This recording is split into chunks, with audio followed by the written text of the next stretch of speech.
മാന്യപ്രേക്ഷകർക്ക് നമസ്കാരം. ഹിവന്മാരെ കൊണ്ടൊന്നും ഒരു ഒരു ഒരു സമാധാനവും രാജ്യത്ത് ലഭിക്കൂലല്ലോ. നിങ്ങൾ കേട്ടോ, പുതിയ തരത്തിലുള്ളൊരു കരച്ചില്, പുതിയ ബില്ലെത്തി, ഡീലിമിറ്റേഷൻ ബില്ല്. അതിനെതിരെ പുതിയ തരത്തിലാണ് കരച്ചില്. നിങ്ങൾ അതൊന്നും കേട്ടോ, ചെറിയൊരു ഭാഗമാണ്. ഏറ്റവും അവസാനത്തേക്കൊക്കെ വലിയ നിലവിളി. ഇവിടെ എന്തോ സംഭവിക്കാൻ പോകുന്നു എന്നാ പറയുന്നത്. നിങ്ങൾ നോട്ടു. ആ ഡീലിമിറ്റേഷൻ നടത്തിയതിന്റെ ഡിസൈൻ ഒന്ന് നോക്കൂ. അവർക്ക് ജയിക്കാൻ വേണ്ടി നാട്ടിലെ ജനങ്ങളെ ഭിന്നിപ്പിക്കാനുള്ള ആദ്യമായിട്ട് ഡീലിമിറ്റേഷൻ സാധാരണ ചെയ്യാറുള്ളത് സർക്കാരിൻ്റെ ഒരു തീരുമാനമായിട്ടാണ്. ഇപ്പോൾ കോൺസ്റ്റിറ്റ്യൂഷൻ അമെൻമെൻറ്റ് നിയമപരമായിട്ട് ചെയ്യും. ഇപ്പോൾ കോൺസ്റ്റിറ്റ്യൂഷൻ ബില്ലിൻ്റെ ഭാഗമാക്കി ഡീലിമിറ്റേഷൻ എക്സസൈസും കൂടെ നടത്തുകയാണ്. അപ്പോൾ അപകടങ്ങൾ ഒന്നല്ല രണ്ടല്ല ഒരുപാട് പതിയിരിക്കുന്ന ബില്ലാണ്. സത്യത്തിൽ പറഞ്ഞാൽ 2029 ഞങ്ങൾ ജയിക്കില്ല എന്ന് മനസ്സിലാക്കിയപ്പോൾ, 2029 ഇലക്ഷൻ സാധാരണ നിലയിൽ നടത്തിയാൽ ജയിക്കില്ല എന്ന് ബോധ്യപ്പെട്ടപ്പോൾ, ആ 2029 ഇലക്ഷൻ ജയിക്കാൻ വേണ്ടിയിട്ടുള്ള കുറുക്കു വഴികൾ, അതും ജനാധിപത്യത്തെ കശാപ്പ് ചെയ്യുന്ന കുറുക്കു വഴികളാണ് അവർ സ്വീകരിക്കുന്നത്. ഇതിനെ ഞങ്ങൾ എതിർത്ത് തോൽപ്പിക്കാനാണ് തീരുമാനിച്ചത്. വിട്ടു നിൽക്കുന്ന പ്രശ്നമില്ല. ഞങ്ങൾ അവിടെ ഹാജരായി എതിർത്ത് വോട്ട് ചെയ്യും. അല്ല, ബില്ലില്ല, ഡീലിമിറ്റേഷൻ പ്രോസസ്സാണ് ഞാൻ പറയുന്നത്. ഡീലിമിറ്റേഷൻ വിമൻ റിസർവേഷൻ ഞങ്ങൾ യുനാനിമസായി പാസ്സാക്കിയതാണല്ലോ. 2023 വിമൻ റിസർവേഷൻ അതിൽ ഒരു ബില്ല് മാത്രമാണ് കോൺസ്റ്റിറ്റ്യൂഷൻ അമെൻമെൻറ്റ് ഉള്ളത്. ഒരു കാര്യം ഉറപ്പാണ്, ആ കോൺസ്റ്റിറ്റ്യൂഷൻ അമെൻമെൻറ്റ് ബില്ല് പാസ്സാകേണ്ടതാണ് മറ്റ് രണ്ട് ബില്ലുകളുമായി ബന്ധപ്പെട്ട് നിൽക്കുന്ന കാര്യം. അപ്പോൾ ഈ കാര്യത്തിൽ ഞങ്ങളുടെ സ്റ്റാൻഡ് വളരെ, എല്ലാ പ്രതിപക്ഷ പാർട്ടികളെല്ലാവരും ഇക്കാര്യത്തിൽ ഒറ്റക്കെട്ടാണ്. ഇത് കൊണ്ടുവന്നിരിക്കുന്നത് നല്ല ഉദ്ദേശത്തോടെയല്ല, ജനാധിപത്യം ഇന്ത്യയിൽ എന്നേക്കുമായി ഇല്ലാതാക്കാൻ വേണ്ടിയിട്ടുള്ള, ഭരണഘടന ഒട്ടാകെ ഭേദഗതി ചെയ്യത്തക്കവണ്ണമുള്ള മൃഗീയ ഭൂരിപക്ഷം കൃത്രിമമായി ഉണ്ടാക്കാൻ വേണ്ടിയിട്ടുള്ള ഒരു നടപടിയാണ് അവർ സ്വീകരിക്കാൻ പോകുന്നതും വ്യക്തമായിട്ട് മനസ്സിലാക്കിയതിലാണ്. അതുകൊണ്ട് ഈ ബില്ലിനെ ഒരു കാരണവശാലും അംഗീകരിക്കാൻ കഴിയില്ല. നമുക്ക് ജനങ്ങളെ അവർ മനസ്സിലാക്കേണ്ട ദൂരവ്യാപകമായ പ്രത്യാഘാതങ്ങൾ നമ്മുടെ രാജ്യത്തിൻ്റെ അന്തരീക്ഷത്തിൽ ഉണ്ടാക്കുന്നതാണ് ഈ ബില്ലുകൾക്ക് സംശയമില്ല. നിങ്ങൾ കേട്ടില്ലേ, ഭാവി മുഖ്യമന്ത്രിയാ കേരളത്തിൻ്റെ. ഇത് ഭാവി മുഖ്യമന്ത്രിയായിട്ട് തുടരുമോ എന്നുള്ളതൊക്കെ നമുക്ക് റിസൾട്ട് വന്നിട്ട് ഏതായാലും പരിശോധിക്കാം.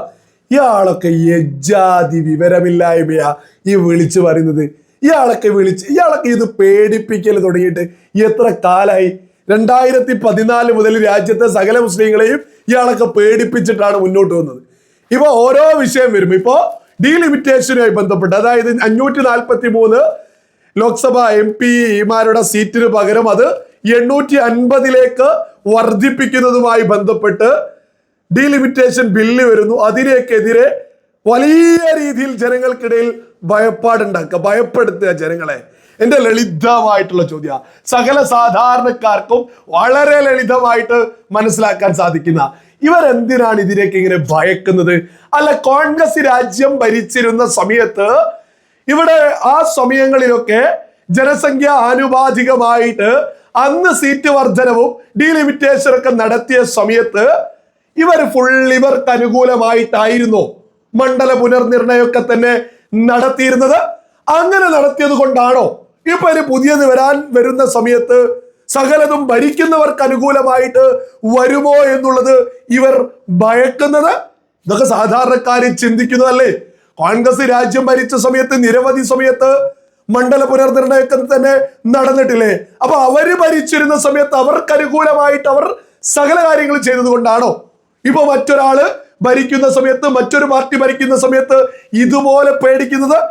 പിന്നെ എന്റെ മറ്റൊരു ലളിതമായിട്ടുള്ള ചോദ്യം, സാധാരണക്കാര് ഉയർത്തേണ്ട ചോദ്യ, അതായത് ലോകത്തെവിടെയാണെങ്കിലോ ജനസംഖ്യ അധികരിക്കുന്നതിന് അനുസരിച്ച് ജനാധിപത്യ രാജ്യത്ത് മണ്ഡല പുനർനിർണയങ്ങളും അതിനാനുപാതികമായിട്ടുള്ള പുനർനിർണയങ്ങൾ നടക്കണ്ടേ? ഒരു MP എന്ന് പറയുന്നത് എന്തിനാ? ഒരു ജനപ്രതിനിധി എന്ന് പറയുന്നത് എന്തിനാ? ജനങ്ങളുടെ കാര്യങ്ങൾ കൈകാര്യം ചെയ്യുന്നതിനാ. അപ്പൊ വലിയ രീതിയിൽ ജനസംഖ്യ ഉണ്ടായിക്കഴിഞ്ഞാൽ തീർച്ചയായിട്ടും അവിടെ ജനപ്രതിനിധികൾ അധികം ഉണ്ടാവേണ്ടേ? അപ്പൊ ജനസംഖ്യ ആനുപാതികമായിട്ട് പുനർനിർണയമൊക്കെ നടക്കുന്നതിൽ എന്തിനാണ് ഇത്ര വെപ്രാളം പിടിക്കുന്നത്? ഈ അധികരിച്ച എല്ലാ സീറ്റിലും BJPക്ക് മാത്രമേ ഭരിക്കാവൂ എന്ന് എവിടെയെങ്കിലും പറയുന്നുണ്ടോ? ഒരു സ്ഥലത്തും പറയുന്നില്ല. അധികരിക്കുന്ന എല്ലാ സ്ഥലത്തും എല്ലാ പാർട്ടിക്കാർക്കും മത്സരിക്കാം. ഇവന്മാർ ഈ നിലവിളിക്കുന്നത് കേട്ടാൽ കരുതോ ഈ അധികരിക്കുന്ന എല്ലാ സീറ്റിലും BJPക്കാർ ഒറ്റയ്ക്കേ മത്സരിക്കുമെന്ന്. ഈ ജനസംഖ്യ ആനുപാതികത്തിൽ വളരെ വളരെ ലളിതമായിട്ട് സകല മലയാളികളും തിരിച്ചറിയണോ, ജനസംഖ്യ ആനുപാതികമായിട്ടാണ് മണ്ഡല പുനർനിർണയം നടക്കുക. ഇവിടെ ഈ ഓരോ മണ്ഡലത്തിലും എല്ലാ ആളുകൾക്കും മത്സരിച്ചൂടെ? ജനങ്ങൾക്കിടയിലേക്ക് കോൺഗ്രസിന്റെ രാഷ്ട്രീയം പറഞ്ഞിട്ട് വോട്ട് വാങ്ങിയാൽ പോരെ? എന്തിനാണ് ഇങ്ങനെ ഭയക്കുന്നത്? ഈ രാജ്യം തന്നെ കോൺഗ്രസ് അടക്കി ഭരിച്ചതല്ലായിരുന്നോ? ഒരു മണ്ഡല പുനർനിർണയവും ഇല്ലാതെ 2014 മുതൽ കോൺഗ്രസിന്റെ കയ്യിൽ നിന്ന് BJP അധികാരത്തിലേക്ക് എത്തിയതല്ലേ? കോൺഗ്രസ് ഭരിച്ച സമയത്തൊക്കെ തന്നെ BJP അവരുടെ രാഷ്ട്രീയം കൃത്യമായിട്ട് ജനങ്ങളിലേക്ക് എത്തിച്ചു. അങ്ങനെ അവര് രാജ്യത്ത് അധികാരത്തിലേക്ക് എത്തി. ഏതെങ്കിലും സമയത്തോ മണ്ഡല പുനർനിർണയം ഇതിനൊക്കെ ബഹളം വെച്ച് വരുന്നുണ്ടോ? അപ്പൊ 2014 മുതൽ സീറ്റ് അധികരിച്ചതാ. ഇപ്പൊ ചാടി വീട് അടുത്തത് ഈ 100 സീറ്റ് തികച്ചില്ലാത്ത ഈ കോൺഗ്രസ് ആണോ ഇവിടെ മലമറിക്കാൻ പോകുന്ന 543 സീറ്റുള്ള ഈ രാജ്യത്ത്? കോൺഗ്രസിനെ കൊണ്ടൊന്നും ഒറ്റക്കൊരു ഉണ്ടേ നടക്കൂല. ഈ പറയുന്ന മമതയാണെങ്കിലും ഈ പറയുന്ന DMK ആണെങ്കിലും ഒക്കെ തന്നെ ഈ സ്റ്റാലിനോ മമതാ ബാനർജിയോ ഒക്കെ കോൺഗ്രസ് പറയുന്നത് പോലെ അങ്ങ് മുന്നോട്ട് പോവോ? ആരെങ്കിലും അതൊക്കെ വിശ്വസിക്കുന്നുണ്ടോ? പ്രതിപക്ഷത്തായതുകൊണ്ട് അങ്ങനെയൊക്കെ തട്ടിയും മുട്ടിയും ഇങ്ങനെ പോകുന്നു. മമതാ ബാനർജി ഇപ്പം ബംഗാളിൽ മത്സരിക്കുക, എന്നിട്ട് ഇവരെയും കൂട്ടിയാണ് മത്സരിക്കുന്നത്. എന്നിട്ട് ഇവരെങ്ങനെ പരിഗണിക്കുന്നത്? ഇതൊക്കെ ചിന്തിച്ച് ഇവരൊക്കെ ഒരു ഐക്യം ഉണ്ടായിട്ട് ഒരു സർക്കാർ ഈ രാജ്യത്തിന് 543 എന്തെങ്കിലും വരൂ? പിന്നല്ലേ ഈ പറയുന്ന 850 എത്തുമ്പോ യഥാർത്ഥത്തിൽ ഇവര് ഒരുപാട് മണ്ഡലങ്ങളും ഒരുപാട് നേതാക്കന്മാരെ ഉണ്ടാക്കിയിട്ട് ജനങ്ങളിലേക്ക് കൂടുതൽ എത്താൻ ശ്രമിക്കുന്നതിന് പകരം ഇവിടെ വലിയ ഭയപ്പാടൊക്കെ വിളിച്ചറിയാം. ഇയാളെക്കാണ് ഇവിടെ മുഖ്യമന്ത്രിയാക്കാൻ നോക്കുന്നത്. സന്ദീപ് വാര്യർ പോലും ഇപ്പോ ലേറ്റസ്റ്റ് ആയിട്ട് രംഗത്തെത്തിയിട്ടുണ്ട്. മുഖ്യമന്ത്രിയാവാൻ KC വേണുഗോപാൽ എന്ന തരത്തില് പ്രത്യേകിച്ച് സതീശനെയും ചെന്നിത്തലിനെയും ഒന്ന് തലോടിയും ചെയ്തിട്ടുണ്ട്. ഇപ്പൊ ലേറ്റസ്റ്റ് ആയിട്ടൊരു വീഡിയോ ഇറക്കിയിട്ടുണ്ട്. യോഗ്യനാണ്, പ്രതിപക്ഷത്തേക്ക് രാഹുൽ ഗാന്ധിയെ ഈ KC വേണുഗോപാൽ എത്തിച്ചു എന്നൊക്കെ പറയുന്നത് ഈ പാർട്ടിയെ കുളം തോണ്ടിയ ഈ കോൺഗ്രസ് പാർട്ടിയെ ഉപ്പ് വെച്ച കലം പോലെ ആക്കിയിട്ടുള്ളത് KC വേണുഗോപാല് ഈ രാഹുൽ ഗാന്ധിക്കൊപ്പം കൂടിയ സമയം മുതലല്ലേ? അതല്ലേ വലിയ യാഥാർത്ഥ്യം? ഈ രാജ്യം ഭരിച്ചിരുന്ന ഒരു പാർട്ടി പ്രതിപക്ഷ സ്ഥാനത്തേക്ക് എത്തിയെന്നൊക്കെയാ സന്ദീപ് വാര്യർ പറയുന്നത്. യജാതി നിലവാരമില്ലായ്മ. ഈ KC വേണുഗോപാൽ എന്ന് മുതൽ രാഹുൽ ഗാന്ധിക്കൊപ്പം കൂടിയോ അന്ന് മുതലാ ഈ പാർട്ടി ഉപ്പ് വെച്ച കലം പോലെ ആയിട്ടുള്ളത്. ഇതൊക്കെ മലയാളികൾ കാണുന്നതല്ലേ? ഈ സന്ദീപ് വാര്യരൊക്കെ ഇപ്പോ വലിയ രീതിയിൽ മുഖ്യമന്ത്രിക്ക് പിന്തുണയായിട്ട് രംഗത്തെത്തിയ ഭാവി മുഖ്യമന്ത്രിയെ തന്ത്രപരമായിട്ട് KCയിലേക്ക് അടുപ്പിക്കുക, സകല ആളുകളെയും അതിനൊക്കെ കച്ചകെട്ടി സന്ദീപൊക്കെ അറിയാം. സന്ദീപ് എട്ട് നിലയിൽ പൊട്ടുന്നാണ് അവിടെയുള്ള CPM-ന്റെ കണക്കനുസരിച്ച്. അവര് പരമാവധി ഭൂരിപക്ഷമൊക്കെ കുറച്ചിട്ട് 4900 ചില്ലറ വോട്ടുകൊണ്ട് അവിടെ CPM തന്നെ ജയിക്കുമെന്നൊക്കെയാണ് അവര് തന്നെ പരമാവധി കുറച്ചു കൊണ്ടിട്ട് എങ്ങനെ കണക്കൂട്ടിയിട്ടോ അവിടെ CPM ജയിക്കുമെന്നാണ് പറയുന്നത്. എന്നാലും ഭാവി മുഖ്യമന്ത്രിക്കൊക്കെ വേണ്ടിയിട്ട് നിങ്ങളൊക്കെ ഒന്ന് ആലോചിച്ചു. സന്ദീപിന്റെ ഒരു ഗതികേട്.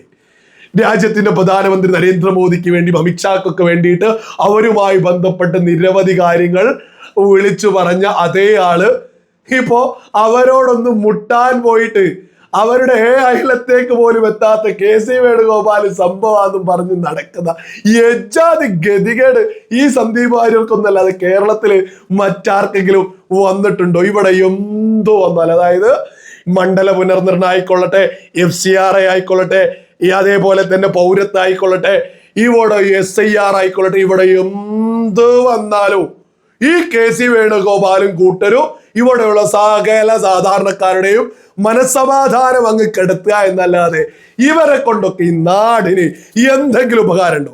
എന്നിട്ട് രാജ്യത്ത് കേന്ദ്ര സർക്കാർ കൊണ്ടുവരുന്ന സകലതും നടപ്പിലാക്കി ആർക്കെങ്കിലും എന്തെങ്കിലും ബുദ്ധിമുട്ടുണ്ടോ?